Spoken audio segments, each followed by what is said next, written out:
प्रधानमंत्री नरेंद्र मोदी ने कहा है कि न देश में भ्रष्टाचारी रहेगा न भ्रष्टाचार, लेकिन इसी के साथ विपक्ष उठा रहा है सवाल, और वो सवाल ये है कि एजेंसीज क्या बीजेपी के हाथ में सबसे बड़ा हथियार है। आज इस देश में तमाम जांच एजेंसियों की क्या भूमिका है, इसको लेकर प्रश्न विपक्ष लगातार पूछ रहा है, क्योंकि जितनी भी विपक्षी पार्टियां हैं, खास तौर पर जो सत्ता में हैं अलग अलग राज्यों में, उन सब के खिलाफ एजेंसी की कार्रवाई को विपक्ष जानबूझकर साजिश बता रहा है। वहीं बीजेपी का कहना है कि भ्रष्टाचार करोगे तो फिर एजेंसी काम करेगी, और एजेंसी काम करेगी तो फिर छोड़ेगी नहीं, अगर प्रमाण होगा तो कोर्ट से भी राहत नहीं मिलेगी।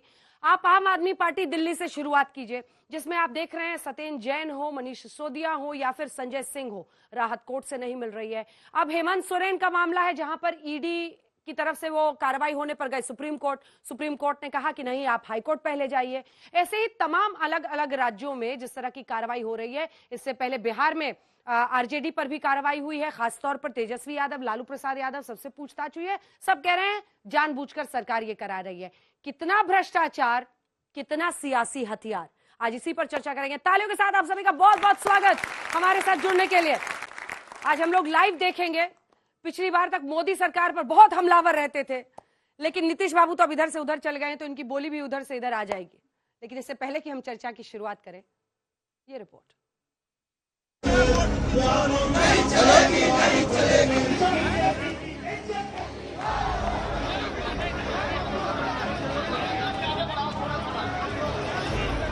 ईडी के 5वें समन पर भी दिल्ली के सीएम और आम आदमी पार्टी के सर्वे सर्वा अरविंद केजरीवाल को ईडी ने 5वीं बार बुलाया, लेकिन वो एक बार फिर नहीं गए।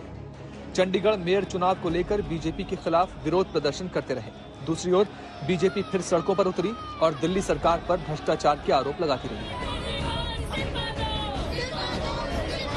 खूब हंगामा हुआ, जबरदस्त विरोध प्रदर्शन हुआ। एक तरफ आम आदमी पार्टी की मोर्चाबंदी तो दूसरी ओर बीजेपी की घेराबंदी चलती रही। दुनिया की सबसे बड़ी पार्टी चंडीगढ़ के चुनाव में वोटों की चोरी करते हुए पकड़ी गई, रंगे हाथों पकड़ी गई। काउंटिंग करते टाइम उसमें इंडिया गठबंधन के 8 वोट उसमें गलत सलत निशान लगा के उनको इनवैलिड कर दिया। अरविंद केजरीवाल को कड़ी से कड़ी सजा मिलनी चाहिए। आज एक बार फिर से वो ईडी के सम्मन को ठुकरा दिए हैं, तो कानून को ना मानने वाला, समाज को संदेश देने वाला हमारे दिल्ली के बच्चों को क्या संदेश जा रहा है। शराब घोटाले की हकीकत जानने के लिए अरविंद केजरीवाल को ईडी बार बार बुला रही है। 5 बार समन भेज चुकी है, लेकिन वो अब तक एक बार भी पेश नहीं हुए हैं। उनकी पार्टी कहती है कि ईडी पहले हमारे सवालों का जवाब दे।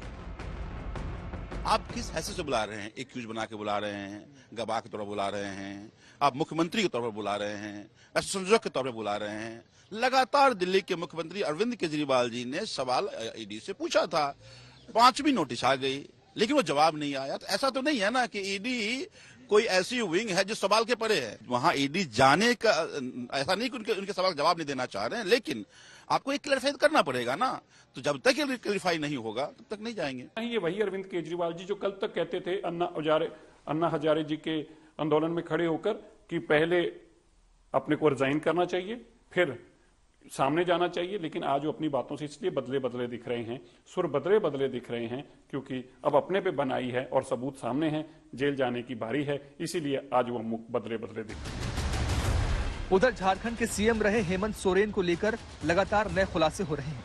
आज तक के हाथ लगी एक्सक्लूसिव जानकारी के मुताबिक हेमंत सोरेन पर भानु प्रताप प्रसाद नाम के शख्स के साथ मिलकर अवैध संपत्तियों के खेल का आरोप है। सर्च के दौरान जांच एजेंसी को भानु प्रताप प्रसाद नाम के शख्स का मोबाइल फोन मिला। भानु प्रताप प्रसाद की मौजूदगी में मोबाइल के डेटा की छानबीन की गई। मोबाइल में लेन देन, अवैध जमीन का ब्यौरा मिला। मोबाइल से 8.5 एकड़ की जमीन की एक तस्वीर भी बरामद हुई। वो तस्वीर भानु प्रताप प्रसाद को सीएमओ ने सर्किल ऑफिसर की मदद से भेजी थी। उस जमीन के सर्वे के लिए भानु प्रताप प्रसाद खुद गया था। हेमंत सोरेन के खिलाफ जांच एजेंसियों को सबूत पर सबूत मिल रहे हैं, लेकिन विपक्ष आरोप लगा रहा है कि जांच एजेंसियों का दुरुपयोग किया जा रहा है। प्रतिशोध की राजनीति है, जो उत्पीड़न की राजनीति है, जो हमारे प्रधानमंत्री और गृह मंत्री ने दिखाया है। एक चुने हुए मुख्यमंत्री के खिलाफ ऐसे कार्रवाई करना मैं समझता हूं बिल्कुल लोकतंत्र को खत्म करने वाली बात है। आप देखिए कि पैसा कितना है इस व्यक्ति के पास कि मुख्यमंत्री नहीं है, लेकिन बड़े बड़े वकील जो है ये हायर कर रहा है, हाई कोर्ट में भी केस कर रहा है कि मेरी गिरफ्तारी गलत है, सुप्रीम कोर्ट में भी आ जाया। महाराष्ट्र में भी ईडी के एक्शन को लेकर बवाल है। गुरुवार को जांच एजेंसी ने शरद पवार के पोते रोहित पवार से दूसरी बार पूछताछ की है। संजय राउत के भाई संदीप राउत पर भी ईडी का शिकंजा कस रहा है। आज तक ब्यूरो। आइए आपको सुना देते हैं जिस पर सदन में भी नोकझोंक हुई है। मल्लिकार्जुन खड़गे ने क्या कहा, पीयूष गोयल ने उसका क्या जवाब दिया है, देख लीजिए। एक तरफ यानी देखिए संविधान के धज्जे कैसे उड़ाए जा रहे हैं। एक तरफ हमारे नीतीश कुमार जी इधर रिसिग्नेशन देते हैं, इधर रिसिग्नेशन देते हैं, उधर वो वोट लेते हैं। तो ये क्यों नहीं हुआ झारखंड में, ये क्यों नहीं हुआ? अगर वो हो सकता है 12 घंटे में रिसिग्नेशन हो सकता है, 12 घंटे में लिस्ट सबमिट हो सकती है। सर 1 मिनट 12 घंटे में लिस्ट होती है, 15 मिनट में उनको बुलाया जाता है, 5 मिनट में वोट लिया जाता है, 2 मिनट में दूसरा चीफ मिनिस्टर बन के उनको वोट दिया। ये शर्मनाक बात है। ये तो धज्जे उड़ाएगी, ये तो कॉन्स्टिट्यूशन का धज्जे आप उड़ा रहे हैं। मुझे आश्चर्य होता है कि झारखंड में इतना बड़ा कांड हो, इतना ज्यादा भ्रष्टाचार साबित हो, किस प्रकार से मुख्यमंत्री ने जमीन का घोटाला किया, इस सब के बावजूद कांग्रेस पार्टी अभी भी उन मुख्यमंत्री के बारे में उनको डिफेंड कर रही है, उन मुख्यमंत्री के काम के बारे में कुछ स्पष्टीकरण नहीं दे रही है, भ्रष्टाचार के विरोध में कोई बात नहीं कर रही है। ये पुनः स्थापित करता है कि भ्रष्टाचार कांग्रेस के डीएनए में है। कांग्रेस भ्रष्टाचार को स्वीकार करता है।